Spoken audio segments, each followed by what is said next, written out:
Star Srinidhi. Star Srinidhi. Secure your future, save it right. Fixed deposits that help you grow. Star Srinidhi, your trusted support since 2020. Hotels రంగంలో తనకంటూ ఓ ప్రత్యేకతను చాటుకున్న సెసి delicious sweets and bakery, Prakasam road, Ganganammapeta, Tenali. ఈ convention function hall AC, RTC bus stand out gate ఎదురు, Tenali. Cell number 7288566666. STV Tenali. రాష్ట్ర వ్యాప్తంగా ఎన్టీఆర్ భరోసా పింఛన్ల పంపిణీ కార్యక్రమం విజయవంతంగా కొనసాగుతోందని మంత్రి నాదెండ్ల మనోహర్ తెలియజేశారు. కొల్లిపరలో ఎన్టీఆర్ భరోసా పింఛన్ల పంపిణీ కార్యక్రమంలో సోమవారం ఉదయం మంత్రి నాదెండ్ల మనోహర్ పాల్గొన్నారు. లబ్ధిదారులకు పెన్షన్లు పంపిణీ చేశారు. లబ్ధిదారుల ఇళ్లకే స్వయంగా వెళ్లి వారి ఆరోగ్యం, యోగక్షేమాల గురించి ఆయన అడిగి తెలుసుకున్నారు. ప్రభుత్వం ఇస్తున్న పెన్షన్ ప్రతి నెల సక్రమంగా అందుతుందా లేదా అంటూ ఆరా తీశారు. ఈ సందర్భంగా పలువురు మంత్రి మనోహర్ దృష్టికి పలు సమస్యలను తీసుకురాగా అక్కడే ఉన్న అధికారులతో మాట్లాడి వెంటనే పరిష్కారం చేయాలని ఆదేశించారు. మంత్రి నాదెండ్ల మనోహర్ మాట్లాడుతూ కూటమి ప్రభుత్వం సాధారణ పెన్షన్ 4,000కు, దివ్యాంగుల పెన్షన్ 6,000 నుంచి 15,000కు పెంచిందని, రాష్ట్ర వ్యాప్తంగా ఎన్టీఆర్ భరోసా పింఛన్ల పంపిణీ కార్యక్రమం విజయవంతంగా కొనసాగుతోందని మంత్రి నాదెండ్ల మనోహర్ తెలియజేశారు. కొల్లిపరలో ఎన్టీఆర్ భరోసా పింఛన్ల పంపిణీ కార్యక్రమం సోమవారం నిర్వహించారు. మంత్రి నాదెండ్ల మనోహర్ పాల్గొని లబ్ధిదారుల ఇళ్లకు వెళ్లి వారికి తమ చేతుల మీదుగా పింఛన్లు పంపిణీ చేశారు. ముఖ్యంగా వృద్ధులు, మహిళల ఆరోగ్య పరిస్థితిని ఆయన అడిగి తెలుసుకున్నారు. స్థానిక మహిళలు తెలియజేసిన పలు సమస్యలు విని వెంటనే వాటికి పరిష్కార మార్గం చూపాలని అధికారులను ఆయన ఆదేశించారు. జూన్ 1వ తారీఖున రాష్ట్ర వ్యాప్తంగా ఎన్టీఆర్ భరోసా పెన్షన్లు కార్యక్రమం కూటమి ప్రభుత్వం వచ్చిన తర్వాత మీ అందరికీ తెలుసు, 2,000 రూపాయల పెన్షన్ 4,000 రూపాయలు. అదేవిధంగా దివ్యాంగులకి ఎన్నడూ లేని విధంగా 6,000, 10,000, 15,000 ఇవ్వడం అనేది ఒక చక్కటి కార్యక్రమంగా ఇంటింటికి తిరిగి వెళ్ళి క్షేత్రస్థాయిలో మన సచివాలయం సిబ్బంది 11 లోపే ఈ కార్యక్రమాన్ని పూర్తి చేసే విధంగా అద్భుతంగా కొనసాగుతోంది. ఉదయం నుంచి కొలిపర మండలంలో 4-5 ప్రాంతాల్లో పర్యటించినప్పుడు ప్రజలు ఏ విధంగా సంక్షేమం కోసం ఎదురు చూశారో దానికి అనుగుణంగా గౌరవ ముఖ్యమంత్రి గారు చంద్రబాబు నాయుడు గారు, అదేవిధంగా రాష్ట్ర ఉప ముఖ్యమంత్రి పవన్ కళ్యాణ్ గారి సారథ్యంలో సమాజంలో ఉన్న పేదవారికి ఎవరికైతే అర్హత ఉందో వాళ్ళందరికీ కూడా ఇది అందించాలనే తపనతో పనిచేస్తున్నాం. ఒక కొలిపర మండలంలోనే 9,375 పెన్షన్లు ఈ రోజున పంపిణీ జరుగుతోంది. అంటే ప్రతి నెల 3,96,00,000 రూపాయలు 1వ తారీఖున నగదు రూపంలో ఇంటింటికి వెళ్ళి మన సచివాలయ సిబ్బంది అద్భుతంగా పంపిణీ చేస్తూ ఉన్నారు. సంక్షేమంతో పాటు ప్రజలు కోరుకునేది అభివృద్ధి. ఏ ప్రాంతంలో వెళ్ళినా కూడా ఈ కాలనీస్లో ఎక్కువగా సైడ్ కాలువల గురించి, ఈ మరునీటి గురించి ఆ సమస్య నా దృష్టికి తీసుకొచ్చారు. గత సంవత్సరం ముందు రోడ్లు విస్తరణ, రోడ్లు వేసే కార్యక్రమం దాదాపు 80% వరకు మనం అన్ని ప్రాంతాల్లో కంప్లీట్ చేసుకోగలిగాం. ఈ సంవత్సరం ఈ 2 నెలల్లోనే తప్పకుండా జాతీయ ఉపాధి హామీ పథకం కింద, అదేవిధంగా పంచాయతీరాజ్ విభాగం నుంచి గౌరవ ఉప ముఖ్యమంత్రి గారు పవన్ కళ్యాణ్ గారు ఇచ్చిన 28 కోట్ల రూపాయలు అభివృద్ధి కార్యక్రమాల్లో భాగంగా తప్పకుండా ప్రాధాన్యత ఇచ్చుకుంటూ ఎక్కడైతే ఆరోగ్య సమస్యలు రాకుండా చూసుకోవాల్సిన బాధ్యత మా పైన ఉందో అధికారులందరినీ అప్రమత్తం చేసి ఇమీడియట్గా ఆ కార్యక్రమాన్ని ప్రజలకి అందుబాటులో ఉండే విధంగా ఒక ప్రయత్నం ఖచ్చితంగా చేస్తాం. వీటితో పాటు నేను కూడా ప్రత్యేకంగా ప్రజలందరినీ కోరుకునేది ఏంటంటే, ఈ వ్యర్థాలు డైరెక్ట్గా కాలువలో వేయకుండా కొంతవరకు మనం ఈ తడి చెత్త, పొడి చెత్త సేకరించేటప్పుడు సహకరించమని, దానికోసం ప్రత్యేక ప్రణాళిక ఈ రోజున నేను అధికారులతో మాట్లాడి కొలిపర ప్రత్యేకంగా ఒక అర్బన్ పంచాయతీగా మనం దాన్ని పరిగణలోకి తీసుకున్నాం కాబట్టి మన మండలంలో ముందుగా ఇమీడియట్గా నేను ఈ ప్రధానమైన కాలువలకి ఒక ప్రణాళిక సిద్ధం చేసి అధికారులని ఈ వారమే ఈ కాలువల పూడిక తీసే విధంగా ఒక ప్రయత్నం తప్పకుండా చేస్తామని ఈ సందర్భంగా తెలుపుకుంటూ, ఎక్కడా లేని విధంగా మన భారతదేశంలో పెన్షన్ కార్యక్రమం, పంపిణీ కార్యక్రమం జరుగుతోంది. అందులో భాగంగానే మా కూటమి ప్రభుత్వం చేస్తున్న ఈ కార్యక్రమాన్ని ప్రజలు కూడా ఒక అంకిత భావంతో ప్రభుత్వం చేస్తున్న ఈ మంచి కార్యక్రమాన్ని వాళ్ళు కూడా మనస్ఫూర్తిగా ఆశీర్వదిస్తారని కోరుకుంటున్నాను. తెనాలి కొత్తపేటలో నూతనంగా ఏర్పాటు చేసిన state bank of India regional కార్యాలయ ప్రారంభోత్సవం సోమవారం ఉదయం ఎంతో కోలాహలంగా జరిగింది. ఈ కార్యక్రమానికి state bank managing director Amara Rammohan Rao ముఖ్య అతిథిగా హాజరయ్యారు. ఈ సందర్భంగా బ్యాంకు అధికారులు సిబ్బంది ఆయనకు ఘనంగా స్వాగతం పలికారు. బ్యాంక్ డిప్యూటీ జనరల్ మేనేజర్ వివి జగదీష్ కుమార్, రీజనల్ మేనేజర్ రామకృష్ణ, కార్యాలయ అధికారులు సిబ్బంది పాల్గొన్నారు.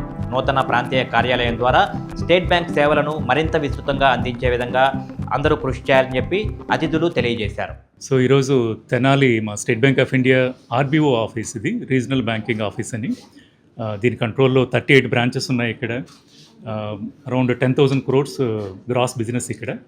సో ఈ ప్రెమిసెస్ దీన్ని ఇనాగ్రేట్ చేసే అవకాశం నాకు రావడం ఐ థింక్ చాలా ఆనందంగా ఉంది. సో దీని ఉద్దేశం ఏంటంటే బ్యాంకు ఈ ఏరియాలో పర్టికులర్గా కరెంట్ స్టేట్ గవర్నమెంట్ ఎంతో ప్రోగ్రెసివ్ పాలసీస్ ఉన్నాయి, ఎన్నో ఇన్వెస్ట్మెంట్స్ కూడా అట్రాక్ట్ చేస్తున్నారు. ఈ అవకాశాలని అందిపుచ్చుకొని ఇవి లెవరేజ్ చేసుకుంటూ బ్యాంకు కూడా ఈ ఎకనామిక్ డెవలప్మెంట్కి అభివృద్ధి తోడ్పాటు అందిస్తుంది. ఆ అవకాశాలను సద్వినియోగం చేసుకోవడం కోసం అడ్మినిస్ట్రేటివ్ పరంగా ఈ ఆఫీస్ ఉంటుంది. దీని జ్యూరిస్డిక్షన్ 4 క్లస్టర్స్. ఇది ఈ లోకల్ తెనాలి క్లస్టరు, పొన్నూరు, బాపట్ల, రేపల్లె, ఈ 4 క్లస్టర్స్ వీళ్ళ కంట్రోల్లో ఉంటాయి. సో మా ఉద్దేశం ఏంటంటే అన్ని రకాల సెగ్మెంట్స్లో, అది అగ్రికల్చర్ అవ్వచ్చు, లేకపోతే ఎంఎస్ఎంఈ అవ్వచ్చు, లేకపోతే ఇండివిజువల్ పర్సనల్ సెగ్మెంట్ అవ్వచ్చు, అన్ని సెగ్మెంట్స్లో కూడా డిపాజిట్ల పరంగా కానీ లేకపోతే లోన్ల పరంగా కానీ ఇంక్లూడింగ్ గవర్నమెంట్ స్పాన్సర్డ్ స్కీమ్స్ని కూడా ముందుకు తీసుకెళ్తూ లబ్ధిదారులకి అందరికీ ప్రయోజనం కలుగచేయాలని చెప్పి మా ఉద్దేశం. తెనాలి నియోజకవర్గంలో ఎన్టీఆర్ భరోసా పింఛన్ల కార్యక్రమం ఎంతో కోలాహలంగా జరిగింది. మారిస్పేట పరిధిలోని 23వ వార్డులో సోమవారం ఉదయం జరిగిన ఈ కార్యక్రమానికి రాష్ట్ర అధికార ప్రతినిధి అప్పసాని రాజేష్ పాల్గొని లబ్ధిదారులకు పింఛన్లను పంపిణీ చేశారు. తెలుగుదేశం పార్టీ నాయకులతో కలిసి ఇంటింటికి వెళ్లి పేదలకు భరోసా పింఛన్లు అందజేశారు. ఎన్టీఆర్ భరోసా పెన్షన్ల పంపిణీ కార్యక్రమంలో నియోజకవర్గంలోని పలు వార్డుల నాయకులు, కార్యకర్తలు పెద్ద సంఖ్యలో పాల్గొన్నారు. ముందుగా ఎన్టీఆర్ విగ్రహానికి పూలమాలలు వేసి నివాళులర్పించారు. ఈ సందర్భంగా అప్పసాని రాజేష్, అట్లాగే తెనాలి పట్టణ పార్టీ అధ్యక్షుడు కుద్దూస్ తదితరులు మాట్లాడుతూ రాష్ట్ర ప్రభుత్వం ఎంతో ప్రతిష్టాత్మకంగా ఎన్టీఆర్ భరోసా పింఛన్ల పంపిణీ కార్యక్రమం చేపట్టిందని తెలియజేశారు. ఈ పింఛన్ల పంపిణీ ద్వారా పేదలకు ఆర్థిక భరోసాను ప్రభుత్వం కల్పిస్తుందని చెప్పారు. చంద్రబాబు నాయుడు గారు తాను వాగ్దానం చేసిన 4,000 రూపాయల పెన్షన్ అమలు చేస్తానని చెప్పిన వాగ్దానాన్ని నిలుపుకుంటూ 2024 జూన్ 12 ప్రభుత్వం 10 బాధ్యతలు చేపడితే 2024 జూలై 1 అంటే ప్రభుత్వం అధికారంలోకి వచ్చిన కేవలం 19 రోజుల్లో ఆ 3,000 ఉన్న పెన్షన్ 4,000 చేస్తూ మేనిఫెస్టో ప్రకటించిన ఏప్రిల్ నెల నుంచి ఆనాడు జగన్మోహన్ రెడ్డి ప్రభుత్వం అధికారంలో ఉంది, కోడ్ ఆఫ్ కండక్ట్ అమల్లో ఉంది. అయినా సరే ఏప్రిల్, మే, జూన్ నెలలను కూడా కలుపుకొని ఆ 3 నెలలది కూడా 1,000 రూపాయల చొప్పున కొత్తగా పెంపుదలైన 4,000 కలిపి 2024 జూలై 7వ తారీఖు రోజు, జూలై 1వ తారీఖు నుంచి 7,000 రూపాయల పెన్షన్ అమలు చేస్తూ వస్తున్నారు. అంటే చంద్రబాబు నాయుడు గారు ఆయన ప్రజలకు ఇచ్చిన వాగ్దానాలను ఏ విధంగా నిలుపుకుంటున్నారు అని. ఇదే సందర్భంలో ఇవాళ ఫిజికల్ డిజబిలిటీ పెన్షను 3,000 ఉన్నదాన్ని 6,000 చేశారు. అలాగే కిడ్నీ డయాలసిస్ పేషెంట్లకి 5,000 ఉన్న పెన్షన్ 10,000 రూపాయలు చేస్తున్నారు. 85% నుంచి 100% వరకు డిజబిలిటీ ఉండి బెడ్ రిడన్ అయి ఉన్న పేషెంట్లకి 15,000 రూపాయల పెన్షన్ ఇస్తూ ఉన్నారు. వీటికి అదనంగా చంద్రబాబు నాయుడు గారి పాలనా హయాంలోనే చేనేత కార్మికులకి, కలుగీత కార్మికులకి, ఒంటరి మహిళలకి, అలాగే హిజ్రాలకి, వీళ్ళందరికీ కూడా ట్రాన్స్జెండర్లకు కూడా పెన్షన్ సౌకర్యాన్ని మొట్టమొదటిగా కల్పించడం జరిగింది. ఇవాళ 26 రకాల పెన్షన్లు రాష్ట్ర వ్యాప్తంగా 62,60,000 మందికి ప్రతి నెల సుమారుగా సంవత్సరానికి 41,000 కోట్ల రూపాయలు కేవలం సామాజిక పెన్షన్ల మీద ఖర్చు చేస్తూ ఉన్న ఏకైక ప్రభుత్వం భారతదేశంలో చంద్రబాబు నాయుడు గారి నాయకత్వంలో ఉన్న ఎన్డీఏ కూటమి ప్రభుత్వం. ఇంతగా పేదల సేవలో తరిస్తున్న చంద్రబాబు నాయుడు గారిని మళ్ళీ కూడా ప్రజలు ఆశీర్వదించాలి అని చెప్పని, ఈ విధంగా ప్రజల కష్ట సుఖాల్లో అండగా నిలబడే చంద్రబాబు నాయుడు గారి నాయకత్వానికి ప్రజలు కూడా మద్దతుగా నిలవాలి అని చెప్పని, ఏ ఇంటికెళ్ళి పెన్షన్ అందించినా కూడా ఆ ఇంట్లో ఉన్న వృద్ధులో, వికలాంగులో, వితంతువులో చంద్రబాబు నాయుడు గారిని ఆశీర్వదిస్తున్న తీరు చూస్తున్నప్పుడు ఆ నాయకత్వంలో పనిచేస్తున్నందుకు మనందరం కూడా గర్వకారణంగా ఫీల్ అవుతూ ఉంటాం. Thank you. రాష్ట్ర ప్రభుత్వం రైతుల ఆదాయం పెంచేందుకు ప్రత్యామ్నాయ పంటల సాగును ప్రోత్సహిస్తోందని మంత్రి నాదెండ్ల మనోహర్ తెలిపారు. తెనాలి నియోజకవర్గంలోని కొల్లిపర మండలం పాత బొమ్మవానిపాలెంలో సోమవారం నిర్వహించిన పామాయిల్ సాగు రైతుల అవగాహన సదస్సులో మంత్రి పాల్గొన్నారు. ఈ సందర్భంగా స్థానిక రైతులతో మాట్లాడి వారికి పలు సూచనలు చేశారు. పామాయిల్ సాగుకు ముందుకు వచ్చే రైతులకు ప్రభుత్వం అన్ని విధాలుగా సహకారం అందిస్తుందని, సాంకేతిక సూచనలు, అవసరమైన మద్దతు, అవగాహన కార్యక్రమాలు నిరంతరం నిర్వహిస్తామని మంత్రి నాదెండ్ల మనోహర్ హామీ ఇచ్చారు. రైతుల అభివృద్ధి, ఆదాయం పెంచడమే ప్రభుత్వ ప్రధాన లక్ష్యంగా ఆయన పేర్కొన్నారు. ఈ కార్యక్రమంలో వ్యవసాయ శాఖ అధికారులతో పాటు స్థానిక ప్రజాప్రతినిధులు, రైతులు పాల్గొన్నారు. గౌరవ ముఖ్యమంత్రి గారు అదేవిధంగా స్వర్ణాంధ్రప్రదేశ్ 2047లో ఇచ్చిన ప్రణాళిక మేరకు వీలైనంత వరకు గ్రామాల్లో ఉన్న వాస్తవ పరిస్థితులు క్షేత్రస్థాయిలో పర్యటించిన తర్వాత రైతాంగాన్ని కొంచెం ప్రోత్సహించి ఆయిల్ పామ్ కల్టివేషన్ తీసుకురావడానికి ఒక ప్రయత్నం చేస్తూ ఉన్నాం. ఏలూరు జిల్లా ఇన్ఛార్జ్ మంత్రిగా దాదాపు 15% మనం పెంచడానికి కోసం అక్కడ ఆయిల్ పామ్ కల్టివేషన్ రైతాంగం చాలా ఇంట్రెస్ట్ చూపించారు. అక్కడున్న ఇన్స్టిట్యూట్ పెదవేగిలో భారతదేశంలో ఎక్కడ లేని విధంగా కొత్త విత్తనాలతోటి, కొత్త మొక్కలతోటి ఆదాయం పెంచడానికి వాళ్ళు తీసుకుంటున్న చొరవ రైతాంగానికి అర్థమయ్యే విధంగా ఒక మార్పు అనేది తీసుకొస్తా ఉన్నాం. ఈరోజు తెనాలి నియోజకవర్గంలో కొలిపర మండలంలో ప్రత్యేకంగా ఒక 34 రైతులు సుమారు 84 ఎకరాలు విస్తరించడానికి కోసం పంట వేయడానికి వాళ్ళు అంగీకరించారు. వాళ్ళతో ఈరోజు ముఖాముఖి సమావేశం ఏర్పాటు చేసి వాళ్ళకున్న అనుమానాలు ఏ విధంగా రాబోయే రోజుల్లో ఈ ప్రాంతానికి అందించిన 3F కంపెనీ ద్వారా ఈ పామాయిల్ సేకరణ ఏ విధంగా జరుగుతుంది, ప్రాసెసింగ్ ఎట్లా జరుగుతుంది, ఎన్ని బై ప్రోడక్ట్స్ వల్ల వాళ్ళ ఆదాయం పెరుగుతుందనే విషయం పైన కూలంకుషంగా చర్చించుకున్నాం. ఖచ్చితంగా ఇది ఒక అద్భుతమైన అవకాశంగా నేను భావిస్తున్నాను. నేను పర్సనల్గా చాలా లోతుగా దీని గురించి కొంచెం అధ్యయనం చేశాను, అర్థం చేసుకున్నాను. హార్టికల్చర్ మూమెంట్ తీసుకొస్తేనే రైతులకి ఆదాయం పెరుగుతుంది. తెనాలి అమరావతి కాలనీలో స్థానికులు సోమవారం పెద్ద ఎత్తున ఆందోళనకు దిగారు. నివాసాల మధ్య నుండి వెళ్లే ప్రధాన రోడ్డులో లారీలు, వాహనాల రాకపోకలు సాగించడం వల్ల ప్రమాదాలు జరుగుతున్నాయంటూ సోమవారం ఆందోళన చేపట్టారు. రైల్వే వ్యాగన్లకు మొక్కజొన్న లోడు తరలించేందుకు లారీలు ఈ మార్గం గుండా వెళుతున్నాయని స్థానికులు ఆగ్రహం వ్యక్తం చేస్తూ వాహనాలు వెళ్లకుండా ఆ మార్గంలో రోడ్డుపై బండరాళ్లు ఉంచి ఆందోళనకు దిగారు. ప్రత్యామ్నాయ మార్గం ద్వారా వాహనాలు తరలించుకోవాలని అనేక మార్లు అధికారులకు చెప్పినప్పటికీ ఎవరూ పట్టించుకోవడం లేదని ఆగ్రహం వ్యక్తం చేశారు. ఇప్పటికే కాలువల నిర్మాణం పేరుతో రోడ్డును సగం వరకు తవ్వి ఆ వేస్ట్ మొత్తాన్ని అక్కడే వేశారని, ఇప్పటికే రాకపోకలకు ఇబ్బంది పడుతున్నామని చెప్పారు. స్థానికుల ఆందోళనతో ఆర్పీఎఫ్ సిబ్బంది అక్కడికి చేరుకుని వారికి సర్ది చెప్పే ప్రయత్నం చేశారు. సమస్యను మున్సిపల్ అధికారుల దృష్టికి తీసుకువెళ్తామని హామీ ఇచ్చారు. ఇది 60 అడుగుల రోడ్డు అండి. దాదాపు ఇక్కడ జనావాసాలు నివసించినటువంటి వాళ్ళు 3 వార్డులు కలుపుకుని 30, 31, 32 వార్డులు కలుపుకున్నటువంటి జనావాసాలు నివాసం ఉన్నటువంటి ప్రాంతం ఇది. ఈరోజు ఆ వేరియస్ గూడమ్స్ అని చెప్పేసి వాళ్ళు లోడింగ్, అన్లోడింగ్, మొక్కజొన్న లోడింగ్ జరుగుతుంది. అధికారులు వాళ్ళు వచ్చి ఏం చెప్తున్నారంటే అయా లోడ్ పనియండి అని చెప్తున్నారు. కానీ ఇక్కడ జనాలకు ఉన్నటువంటి ఇబ్బంది అనేది వాళ్ళకి తెలియదు కదా. జనం ఎదుర్కొంటున్నటువంటి తెల్లారి 7 గంటల నుంచి సాయంత్రం 5 గంటల దాకా ఎంతో రద్దీగా ఉన్నటువంటి ప్రాంతం మంది. స్కూల్ పిల్లలు కానీ, ఆఫీసులకు వెళ్ళే వాళ్ళు కానీ ఫుల్గా బిజీగా ఉన్నటువంటి రోడ్డు. అది కాక నిన్నగాక మొన్న వారం రోజుల నుంచి ఇక ఈ రోజు డ్రైన్లు తీసేసి రోడ్డు మీద వేసేసారు. సరే తీసిన వాళ్ళు అది అన్న క్లియర్ చేస్తారా? అది ఇంతమంది క్లియర్ చేయాల. అది క్లియర్ చేస్తే రోడ్డుకి వస్తానే కనీసం ఒక పక్కన లారీలు వెళ్తూ ఉండే, ఒక పక్క జనం వెళ్తూ ఉండేవాళ్ళు. అది లేక ఒక లారీ వస్తుంటే ఒక పక్క బండి ఆగిపోవాల్సి వస్తుంది. ఆ క్రమంలో మున్సిపాలిటీ వాళ్ళకి మేము తెలియబడతా ఉన్న ఉద్దేశంతో ఇక్కడ అమరావతి పాఠశాలలో ఉన్న జనమందరూ కలిసి ఒక్కసారి ఒక లారీలు ఆపితే కానీ వాళ్ళ స్పందన ఏమైనా చూద్దామని చెప్తే ఇంతమటికి ఆ మున్సిపాలిటీ అధికారులు మున్సిపాలిటీ గారు ఫోన్ చేసినా కానీ ఎవ్వరు ఇంతమటికి స్పందించలేదు. అధికారులు వాళ్ళ దృష్టిలో పెట్టారంటే వాళ్ళు మరి వాళ్ళకి ఏం చెప్పారనేది మనకి తెలియదు. మేము కూడా మా లెటర్ తయారు చేసి మేము ఇవ్వడానికి సిద్ధపడ్డాము. ఈలోపు మళ్ళీ వాళ్ళని అడిగితే 2 రోజులు అని చెప్పారు. సరే 2 రోజులు అయిపోయింది, సోమవారం నేను వెళ్దాం అనుకుంటే మళ్ళీ ఈలోపు మేము ధర్నా చేయడానికి మా వాళ్ళందరూ పూనుకున్నారు. సరే ఆ మున్సిపాలిటీ అధికారికి ఆయన కమిషనర్ ఫోన్ చేసి ఇంతమంది స్పందన లేదు. ఎవరో సిబ్బందిని పంపిస్తా ఉన్నాడు. ఆయన ఎంతమంది పంపిలా. ఏసీబీ వస్తానన్న ఆమె రాలా, ఎవరూ రాలా ఇంతమందికి. తెనాలి కొత్తపేటలో నూతనంగా ఏర్పాటు చేసిన ఎంఆర్ విందు భోజనం హోటల్ ప్రారంభోత్సవ కార్యక్రమం సోమవారం ఎంతో ఘనంగా జరిగింది. ఉదయం జరిగిన ఈ కార్యక్రమానికి తెనాలి నియోజకవర్గ తెలుగు యువత అధ్యక్షుడు కోగంటి రోహిత్ ముఖ్య అతిథిగా హాజరయ్యారు. ఈ సందర్భంగా రిబ్బన్ కట్ చేసి నూతన హోటల్ను ప్రారంభోత్సవం చేశారు.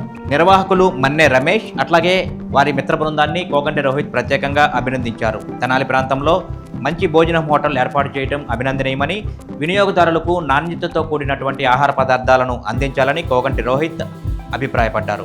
ఈ కార్యక్రమంలో రమేష్, సాదిక్, అమన్, ప్రసన్న, గౌస్, గణేష్, కిరణ్, అవినాష్ తదితరులు పాల్గొన్నారు. హోటల్ యాజమాన్యానికి నా తరఫున మరియు ఆలపాటి రాజేంద్ర ప్రసాద్ గారి తరఫున హృదయపూర్వక అభినందనలు తెలియజేస్తున్నాను. తెనాల్లో ఈరోజు ఈ విందు భోజనం అనే హోటల్ ప్రారంభించడం ఇక్కడ స్థానికతకు, ఇక్కడ యువతకు ఉద్యోగాలు కల్పించడం చాలా సంతోషంగా ఉంది. అట్లాగే విందు భోజనం అనే పేరులోనే ఒక కుటుంబ నేపథ్యం ఉంది. ఒక ఆత్మీయత, ఒక ఆతిథ్యం కలగలిసిన ఈ హోటల్ దినదినాభివృద్ధి చెంది జనాల్లో మంచి పేరు సాధించాలని అనుకుంటున్నాను. అట్లాగే ఈ హోటల్ యాజమాన్యం కూడా పరిశుభ్రతకు అట్లాగే క్వాలిటీకి ప్రాధాన్యత ఇచ్చి మంచి పేరు తెచ్చుకోవాలని ఆకాంక్షతో మరొకసారి మన మన్నే రమేష్కు హృదయపూర్వక అభినందనలు తెలియజేస్తున్నాను. జేఈఈ అడ్వాన్స్డ్ పరీక్షా ఫలితాల్లో వివేక విద్యాసంస్థల విద్యార్థులు జాతీయ స్థాయి ర్యాంకులు సాధించారు. 5 విద్యార్థులు ఐఐటి ఇంజనీరింగ్ కోర్సుల్లో అడ్మిషన్లు పొందడానికి కావలసిన ర్యాంకులు సాధించినట్లు వివేక విద్యాసంస్థల డైరెక్టర్ రావిపాటి వీరనారాయణ తెలిపారు. సోమవారం సాయంత్రం కొత్తపేటలోని వివేక విద్యాసంస్థల ప్రాంగణంలో ఏర్పాటు చేసిన ఈ కార్యక్రమంలో జాతీయ స్థాయి ర్యాంకులు సాధించిన 5 విద్యార్థులను ప్రత్యేకంగా అభినందించి వారిని సత్కరించారు. పి సంతోష్ 2506, జి అవినాష్ 3299, ఎన్ యశస్విని 3301, ఎన్ సంపత్ కుమార్ 3697, పఠాన్ సుహానా 4243 ర్యాంకులు సాధించి జాతీయ స్థాయిలో తమ ప్రతిభను చాటినట్లు రావిపాటి వీరనారాయణ తెలిపారు. ఈ సందర్భంగా విద్యార్థులను ప్రత్యేకంగా అభినందించారు. జనవరిలో జరిగిన జేఈఈ మెయిన్స్లో 90కి పైగా పర్సంటైల్ సాధించి అడ్వాన్స్డ్ పరీక్షలకు అర్హత పొంది మే నెలలో జరిగిన అడ్వాన్స్డ్ పరీక్షలలో హాజరయ్యి ఐఐటీలో సీట్లు పొందడానికి కావలసిన అత్యుత్తమ ర్యాంకులు వీరు సాధించినట్టు తెలియజేశారు. ఈ కార్యక్రమంలో వివేక విద్యాసంస్థల executive director doctor Ramaraju, coordinator N Sunil, dean N Srinivasarao, CEO Uday Kiran, Venkatram, Sai, Awaz, Murali, Rambabu తదితరులు పాల్గొన్నారు. మరి ఉపాధ్యాయులు మనకి కాంబినేషన్ ఉంది, యంగ్స్టర్స్ కాంబినేషన్, అలాగే మధ్య వయస్కుల కాంబినేషన్, అలాగే మేనేజ్మెంట్ కాంబినేషన్. ఇది కూడా మనం గమనించుకోవాలి. ఈసారి కొత్తగా మాకు యంగ్స్టర్స్ దొరికారు. మా ఉదయ్ కిరణ్ రూపంలో ఒక యంగ్స్టర్, వెంకట్రామ రూపంలో ఒక యంగ్స్టర్, సాయి సాకేత్ రూపంలో ఒక యంగ్స్టర్.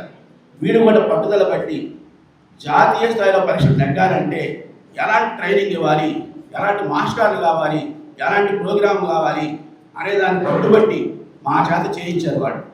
అలా ఆ యంగ్స్టర్స్ యొక్క పట్టుదల వలనే ఇలాంటి మంచిగా ఐఐటీస్లో అడ్వాన్స్లో కూడా సెలెక్ట్ అయ్యారని చూడడానికి సంతోషిస్తున్నాను. So I want to convey sincere thanks to the youngsters. అలాగే మా మిడిల్ ఏజ్ పీపుల్ ఉన్నారు ఇక్కడ చక్కగా.